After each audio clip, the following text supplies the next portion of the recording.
Carlo Padial es escritor, guionista, director de cine, creador de vídeos para internet y más recientemente responsable del podcast Media Offline.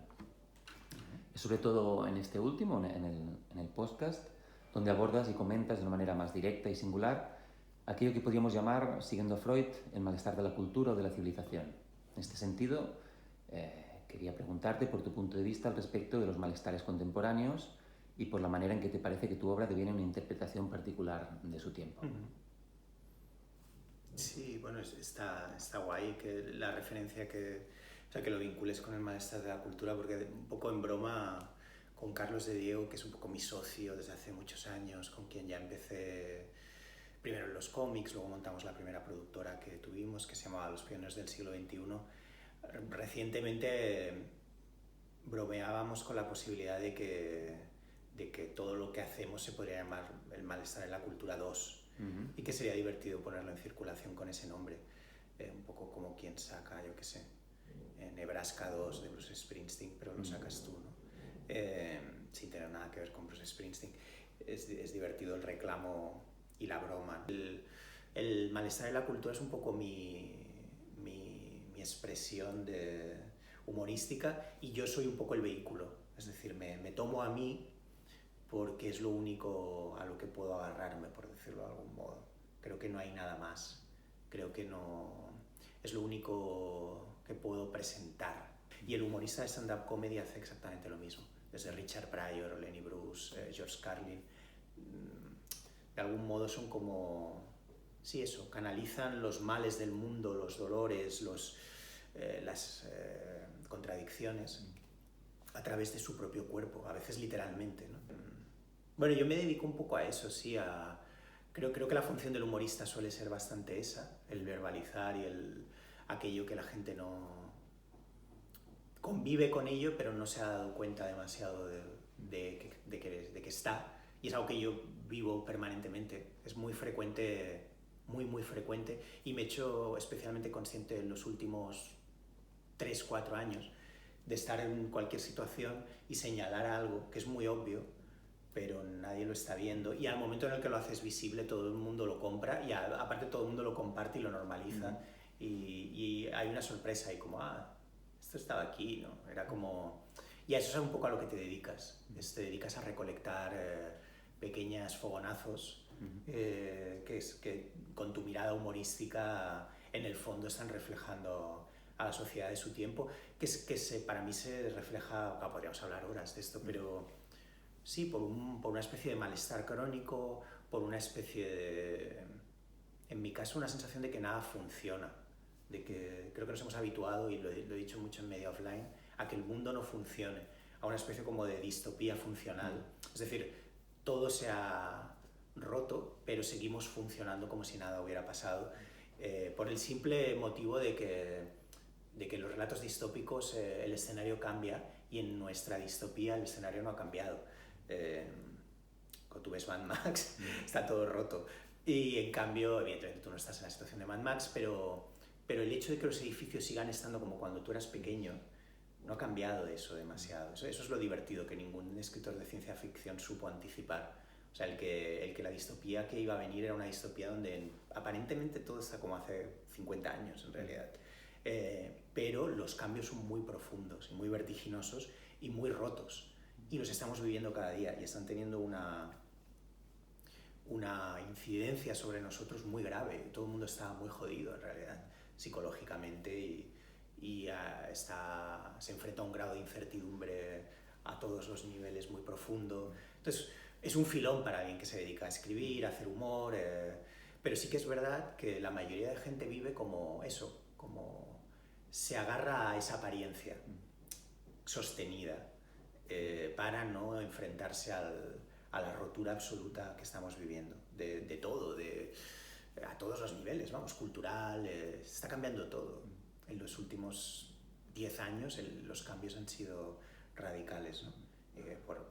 Yo diría desde la crisis de 2008 a todo lo que ha venido después, la llegada del 4G en el móvil, las redes sociales, los reality shows, la incertidumbre financiera, la sensación del desplome absoluto del modelo cultural, que venías prácticamente prácticamente utilizando desde el romanticismo, ya no sirve, y nos ha dejado a todos un poco, que creo que cuanto más sensible y más receptivo, más consciente eres de eso. Y yo soy un poco como un canalizador de eso, como casi cualquier humorista. En mi caso tiene mucho que ver de eso, una mirada muy satírica. Mi rasgo principal sería un poco ese, ¿no? Es decir, me he dedicado a recolectar herramientas satíricas y herramientas de interpretación. Y ahí el psicoanálisis, claro, me ha dado mucho. Me ha leer, pues eso, todo Freud y hace muchos años ya, pero leer pues, sobre todo Freud. Mi interés por el psicoanálisis tiene que ver un poco con eso, ¿no? Porque hay muchos puntos en común, es decir, para alguien como yo, que viene de un núcleo familiar tan complejo y tan asfixiante, pero también el humor es una fuga necesaria, ¿no? Y es la forma en la que encuentras una especie de salida, ¿no? Y la condición de espectador de ese núcleo familiar tan complicado hace muy natural que el léxico del psicoanálisis me sirva, ¿no? Más que otros. No sé, yo nunca he conectado con la filosofía, por ejemplo, no me interesa nada, y aparte no la entiendo. Y cualquier forma compleja de comprensión del mundo siempre me ha venido o a través del psicoanálisis o a través de alguna forma de narración o de historia. Y no soy el único, ¿no? Hay muchísimos escritores que entienden más el mundo, o directores de cine que entienden más el mundo en forma a la descripción de una situación compleja y no necesariamente a través de un sistema filosófico, ¿no? Entonces, dentro de eso, el psicoanálisis era como que me estaba esperando, por decirlo de algún modo, y como cuento en el libro de Dr. Portuondo, cuando un amigo de mis padres que estaba haciendo terapia con el Dr. Portuondo me dijo que era paciente, y yo igual con 16 años, no sé, 15, 16 más, y me trajo unas cintas de cassette en las que había clases de este Dr. Portuondo sin conocimiento previo de nada, más allá de a lo mejor los típicos libros que estaban en todas las casas de la interpretación de los sueños y que había leído. Me llamó la atención enseguida, ¿no? Y ya vi que había algo, solo cómo ese psicoanalista interpretaba cosas y hablaba del significado de ciertas cosas. Ya pensé, hostia, aquí hay algo, ¿no? Y aquí hay algo que me sirve. Y hay una gran conexión y se retroalimentan mucho. La mirada humorística y la mirada psicoanalítica están todo el rato dialogando, ¿no? En mi caso al menos.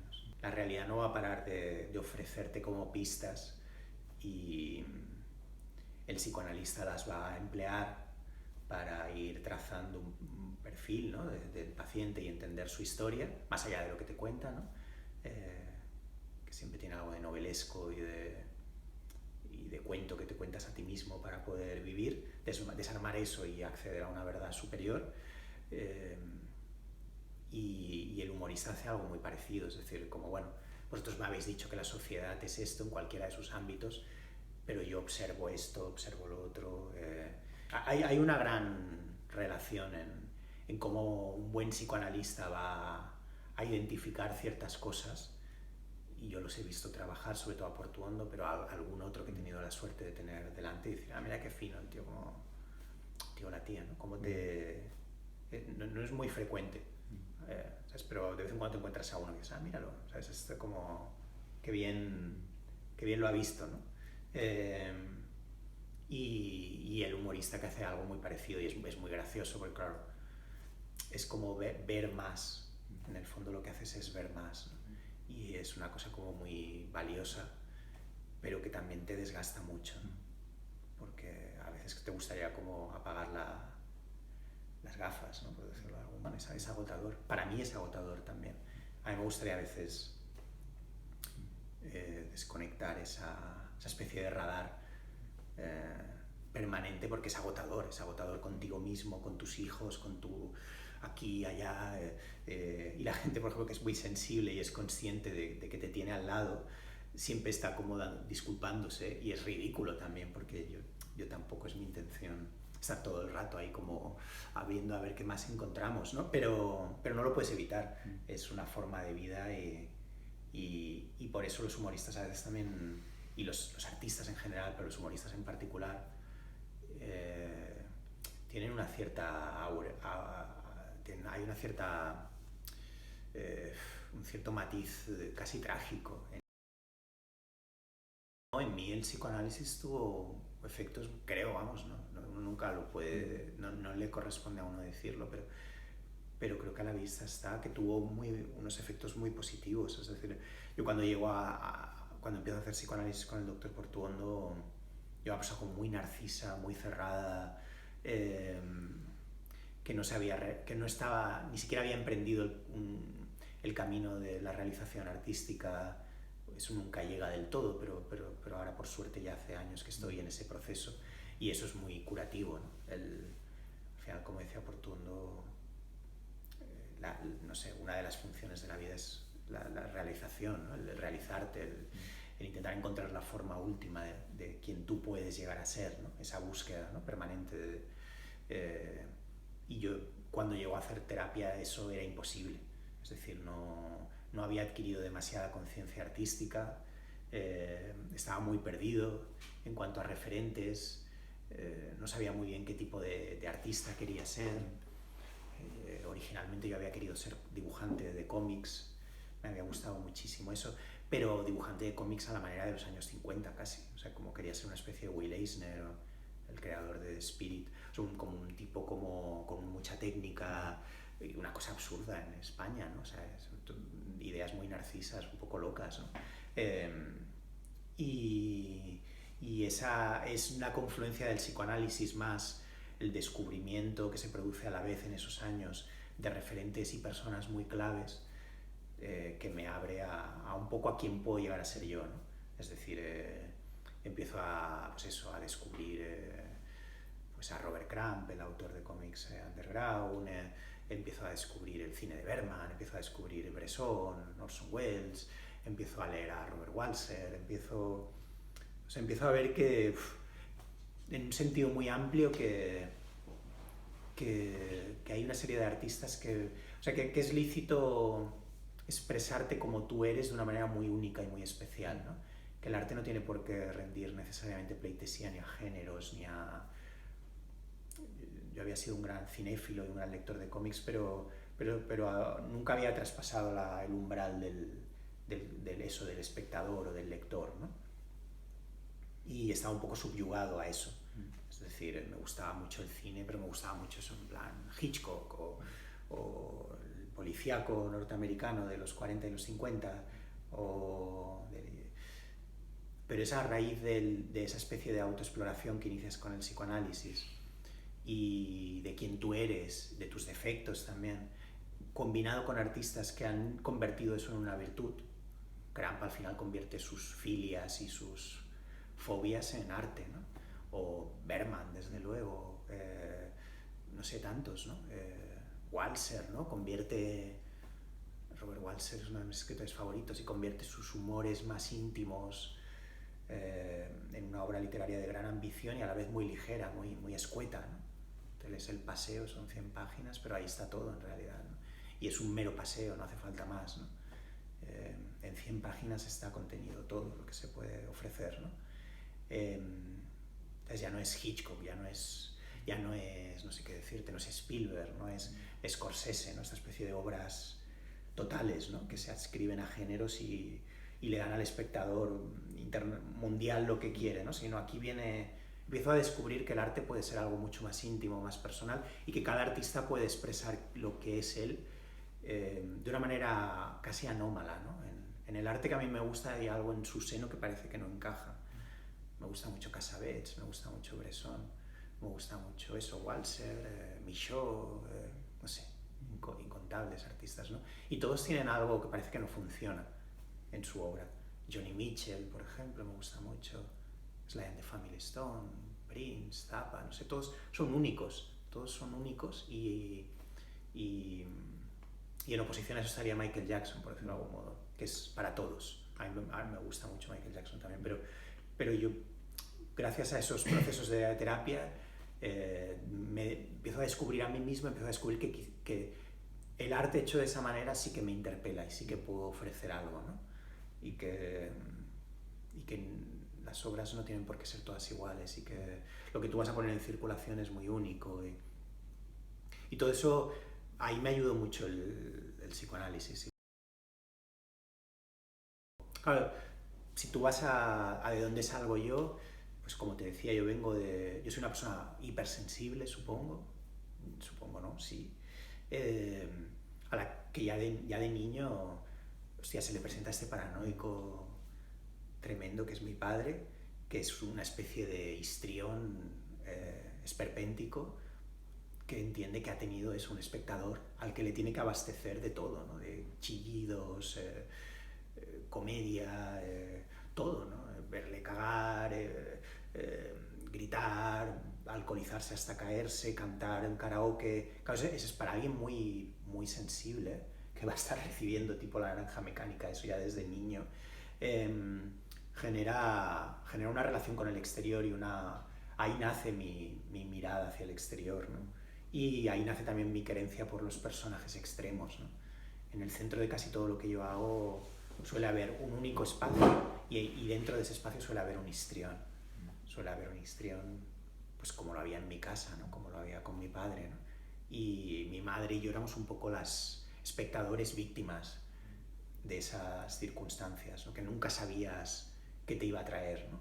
Un día podía ser esto, otro día podía ser lo otro día podía ser una desaparición, otro día podía ser una aparición a las 3 de la mañana, otro día podía romperse algo, otro día podía discutir y forcejear con mi madre, otro día podía ser maravilloso y divertidísimo y llorar de risa. Pero para una persona muy sensible, el que no haya continuidad en tu espacio íntimo es muy grave, es algo muy jodido. Y es algo que te va a costar años reparar, no lo vas a reparar, evidentemente, pero el humor y el arte es una manera de imponer un cierto control a eso, ¿no? Que has vivido, ¿no? Y entonces ahí es donde aparece mi necesidad de generar artefactos donde yo controlo ese setup, ¿no? Ese espacio en el que siempre hay un histrión y yo lo muevo, por decirlo de algún modo. También hay una ambivalencia en todo lo que yo hago y siempre lo expreso, ¿no?